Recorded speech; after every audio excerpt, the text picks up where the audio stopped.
amigos! Hannah from Speak Better Spanish here. I am super excited because YouTube just rolled out a new feature, or at least new to my channel. So I haven't seen this before, but it was a little option under Live where I can click on webcam, and it is super easy to use. You guys might remember in the past, I was having a lot of trouble getting the live stream to work the way I wanted to. So I could either live stream computer where I couldn't see people's comments, or I could live stream from my phone where the video quality was not nearly as good and I could see comments, but it just, like I said, it wasn't as good. So now this is so cool. I can see how many people are watching, who's liking it. If people are commenting, I can comment. So yeah, this is awesome. And I can do it all from my computer. So it's still the better quality of video, which is awesome. So, okay, I got a couple quick announcements and then I will get into our bilingual live stream today. So first announcement is I'm doing a giveaway on my Facebook page. The Facebook page is called Speak Better Spanish, and I'm really close to 400 likes on that page, which is awesome. So once we get to 400 likes, I'm going to randomly choose one person that has liked the page, and that person will win 4 personalized online Spanish lessons with me. And those are appropriate for any level. So all you have to do to participate is go to Facebook, type in Speak Better Spanish, click on my page, and then hit like. That's it. So that's the only announcement for you guys. I will be back here live streaming, same place, same time next Wednesday. And as you guys may notice, there's quite a lot of junk in here, and I look like I'm in my car. Yeah, I am camping this month, and so it is raining and cold outside. I do have a tent, but I have an electric heater in here, and this space warms up pretty quickly. So that's why I'm in my car and you see a mess, because I am car camping. Like I said, I have a tent also, but it's a little too cold for that. Okay, seguimos. Entonces, como ustedes saben, yo soy profesora de español. Yo he enseñado español por 11 años y por internet por 3 años. Entonces, voy a compartir en estas sesiones bilingües en YouTube, voy a compartir unas ideas y unas cosas importantes que he aprendido durante mi tiempo de profesora de español. Entonces voy a enfatizar algunos conceptos y voy a repetir todo en español, también en inglés. Entonces, no importa tu nivel de español o inglés, puedes escuchar y practicar conmigo. Y si tienes alguna pregunta o algún comentario, puedes ponerlo en la sección de abajo de comentarios. So as some of you guys may know, I am an online Spanish teacher. I have been teaching for 11 years and teaching online for 3 years now. And so in these sessions, I like to share some things that I have learned, some concepts that I've learned to be very important in teaching and learning the language. And the sessions are all bilingual, so everything that I say in Spanish, I repeat in English. And that way, no matter what your level of Spanish or English is, you'll be able to follow along and get some listening practice. So I also chat a little bit about my personal life, so I will chat with you guys about that today. I guess we'll go ahead and start there. Entonces, también hablo sobre mi vida personal y ahora, como les dije, estoy acampando con mis 2 perros y hace más o menos buen tiempo aquí, pero ahorita tenemos mucha lluvia porque es la primavera. Entonces, paso tiempo afuera cuando hay paso tiempo afuera cuando hace buen tiempo. Pero hoy, porque hace mal tiempo, yo estoy en mi carro. Esta tarde voy a ir a la casa de una amiga y ella también trabaja por internet. Entonces, vamos a trabajar las 2 ahí en su casa y los perros pueden jugar porque ella también tiene un perro. Y bueno, sí, estoy emocionada, pero yo quería hacer esta sesión aquí porque después voy a preparar el almuerzo y luego como y luego voy a la casa de ella.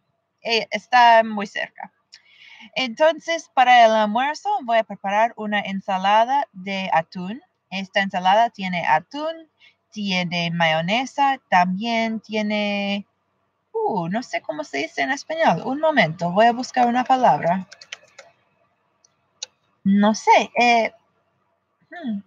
No voy a intentar decirlo porque quiero averiguar cómo se dice en español.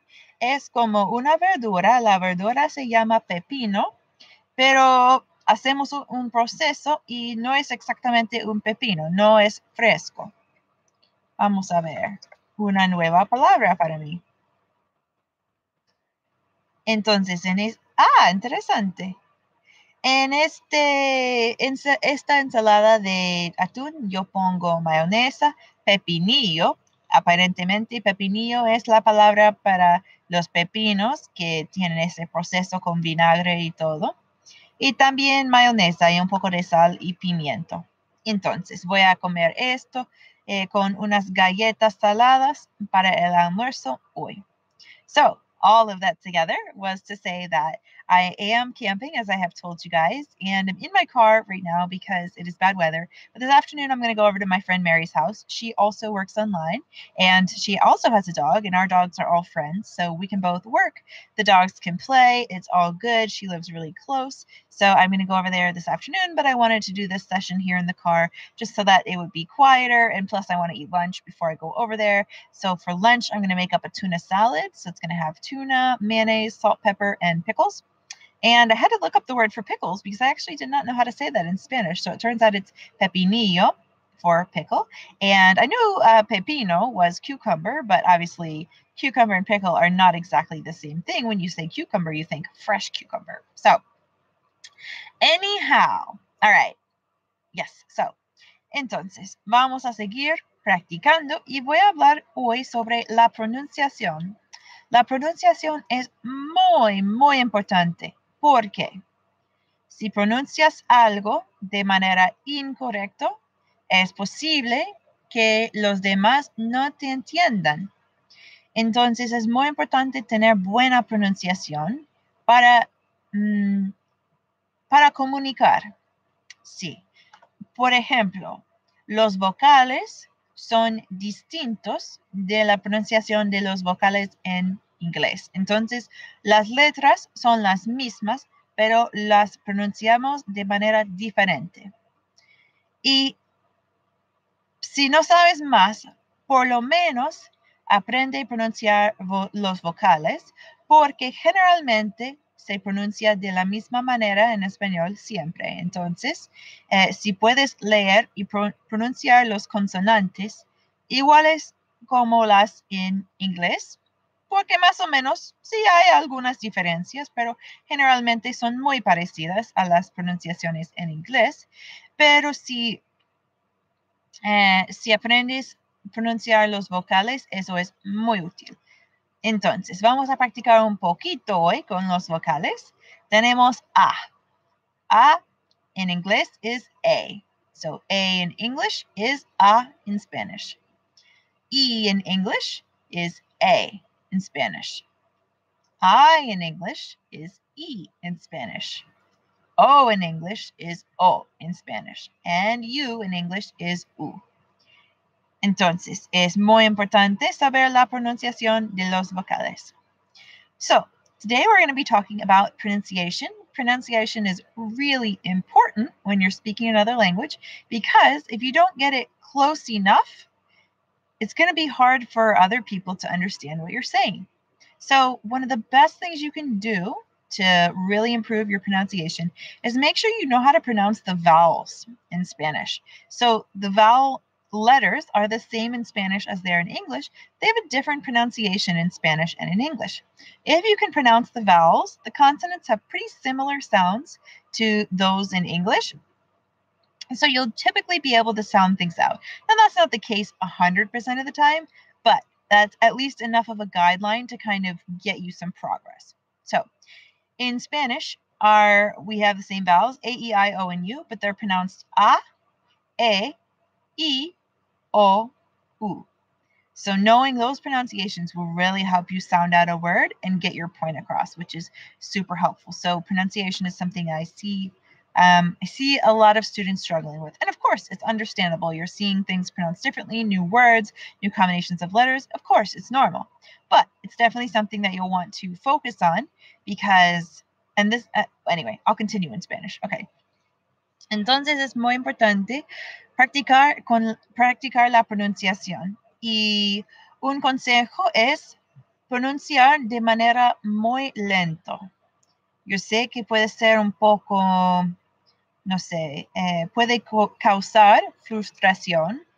Y cuando tú tienes un nivel muy avanzado en inglés, pero para poder y para hablar muy despacio en español puede ser un poco frustrante, pero es muy útil porque muchas veces mis estudiantes tienen problemas cuando pronuncian de manera muy rápida. Por ejemplo, ¿cuál fue la palabra de ayer? Por ejemplo, estoy aprendiendo español. Bien, una frase muy útil.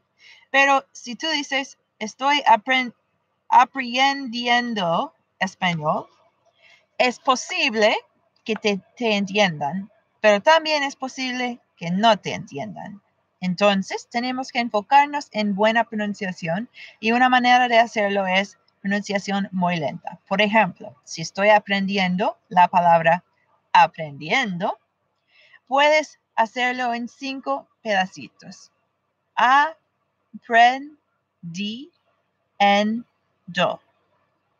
Entonces yo hago que el estudiante repita después de mí.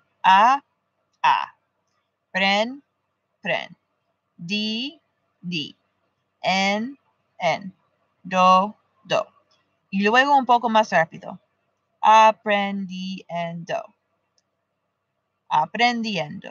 Y luego con práctica vas más rápido, pero es importante hacer los sonidos de manera correcta antes de memorizar la palabra, porque si tú memorizas la palabra con mala pronunciación, es muy difícil cambiarlo en tu mente después.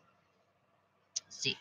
So the gist of that in English was that it's really important to learn pronunciation in Spanish, as I have mentioned, but it's also a really good tool to learn it slowly. So I know it can be really frustrating and challenging to do that because you've got such an advanced level of English. And when you're starting so much lower in Spanish, it can be super frustrating to not be able to communicate in the same way or at the same level that you could in English. That's okay. With practice, you'll get there. So one thing that I like to have my students do is just sound everything out. And so it might be really just slow and frustrating, but it's super helpful. So like if you're learning the word aprendiendo, but you pronounce it wrong, it might be hard for other people to understand what you're actually saying. So if you break it down into little syllables and you pronounce them, I'll usually have my students repeat each syllable after me. Once I hear that they're doing that correctly, then I have them say the syllables themselves. Then I have them say it a little faster, and then all is one word. So for example, aprendiendo for aprendiendo. So I would have them repeat each one, then, like I said, say it a little faster, and then say it again. And because if you memorize the pronunciation wrong, and you have that stuck in your head, it's going to be a lot harder to correct that later when you're already making that association. Oh, learning, aprendiendo. But if you're associating that with a different pronunciation, it's going to be a lot harder. So it's important to try and get as many of these pronunciations right as you can when you're first starting. And the best way to do that is through speaking. Yes, you can listen to CDs. Yes, you can listen to music, telenovelas, watch the news, things like that. That is all great. That is all super helpful. But if you can speak with somebody, especially a native speaker or a teacher like myself, that's going to be super, super helpful. So there's lots of resources to do that. I have the Spanish and English Language Exchange Facebook group. You can just type in Spanish plus English Language Exchange on Facebook and a group will pop up. And it's a totally free group where you can connect with Spanish speakers, or if you're a Spanish speaker, you can connect with English speakers.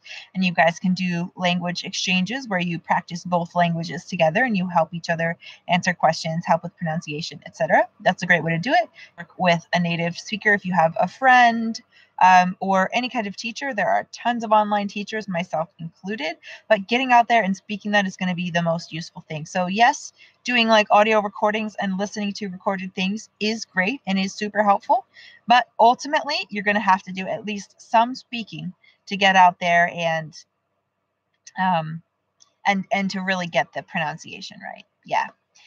Entonces en español yo dije que es muy importante hablar el idioma, porque tú puedes escuchar algo grabado, por ejemplo, una canción, un programa por televisión, una película, las noticias, algo así, y eso sí es útil para escuchar. Y también puedes hacer unas actividades de grabar tu voz y luego enviarlo. Sí, está bien. Pero es la mejor cosa que puedes hacer es hablar para mejorar tu pronunciación. Entonces, una manera de hacerlo es tener un amigo de intercambio. Un sitio para encontrar un amigo de intercambio es mi grupo en Facebook que se llama Spanish plus English Language Exchange. En este grupo es gratis para inscribirte y puedes buscar a alguien del otro idioma para practicar juntos, tener unas conversaciones en las que tú hablas español, la otra persona habla inglés y puedes corregirse, ofrecer comentarios, contestar preguntas, todo eso. Es un ejemplo. Hay varios sitios para encontrar amigos de intercambio. También puedes trabajar con una persona, un nativo. Entonces, si tienes algún amigo de habla inglés o algo así, puedes practicar con esta persona. O también con cualquier profesora o profesor. Por ejemplo, yo soy una profesora, pero hay muchos profesores por internet y también me imagino en tu ciudad también. Entonces, para hablar es la mejor manera de mejorar tu pronunciación. Sí, porque puedes tener una conversación y escuchar lo que dice la otra persona y sí, es muy útil. Entonces, más o menos es todo que yo tengo hoy para ustedes. Gracias por ver este video, aunque sea en vivo o luego más tarde, pero les agradezco por mirarlo. Espero que les haya gustado y les veré el próximo miércoles a la misma hora. Vamos a chatear en español y inglés. Y bueno, más o menos es todo. Y sí, muchas gracias. So thank you guys so much for watching today, whether you are watching live or on replay. This is, I will be back.